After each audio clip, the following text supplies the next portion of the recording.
This presentation is brought to you by the City of Greensboro's Economic Development and Business Support Office.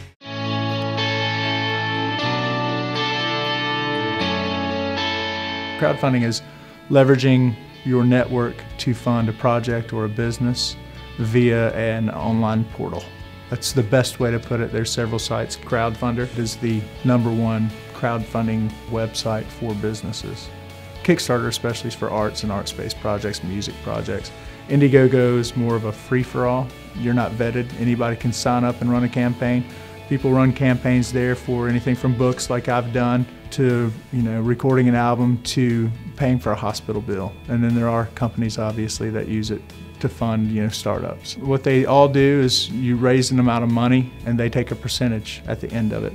Kickstarter, for example, is an all or nothing. You set a campaign goal of say $15,000 and you run your campaign. If you do not hit that $15,000 mark, you get nothing. Nobody pays a penny. Indiegogo, on the other hand, has the option to be an all or nothing or take what you get. I think that for most companies, crowdfunding is going to be a better supplemental income than it is your sole startup capital. I think it's easier to base the crowdfunding campaign on a piece of the business. Maybe you're launching a new product, that product launch or the molds for that product. This is just almost a microcosm of their entire marketing campaign. It is their marketing campaign compressed. Their branding and their message is all contained within this one small piece that is their crowdfunding campaign. Early on, we had no intention of doing crowdfunding. As the process went along and we discovered that we needed more and more money, we thought that crowdfunding would be a good idea. So we started doing a lot of research on it, and it seemed like it's just an easy thing where you just sign up and all of a sudden people are giving you money. But the more and more we researched it, the more and more we saw that it is a lot of work.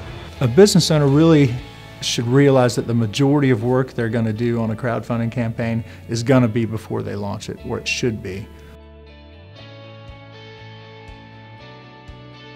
You want to make sure that you have pretty much a marketing plan for the campaign in effect.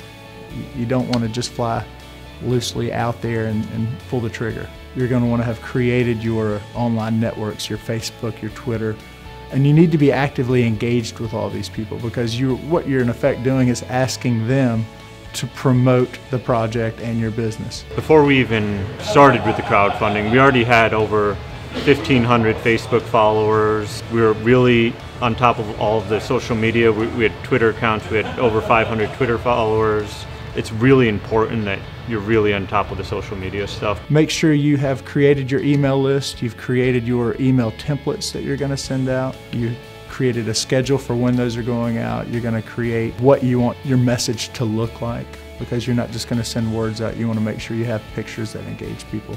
Look at the other videos of other companies like yours that have already successfully been funded. I watched probably hundreds of the Kickstarter videos from other companies before we even made ours. But if we didn't have that great video, I don't think we'd be nearly as successful. Make sure that the incentives or perks are something that people are interested in. Now, they're gonna help you if you convince them with your message, but you want to give them something in return. We offered a few smaller perks like a keychain, a t-shirt, and then our big perk that we were really pushing was our beer club membership. With that, we're going to have a huge wall with everyone's names on it that donated. If I have found in the 3 campaigns I've run, there is a level, and these are smaller projects. I'm not trying to raise 25, 50, 75,000. Most I raised was 6,000 for one. The $100 mark seems to be a magic number. People tend to go for that amount. They can part with $100 and they're good with that perk. I try to make sure they get something for that.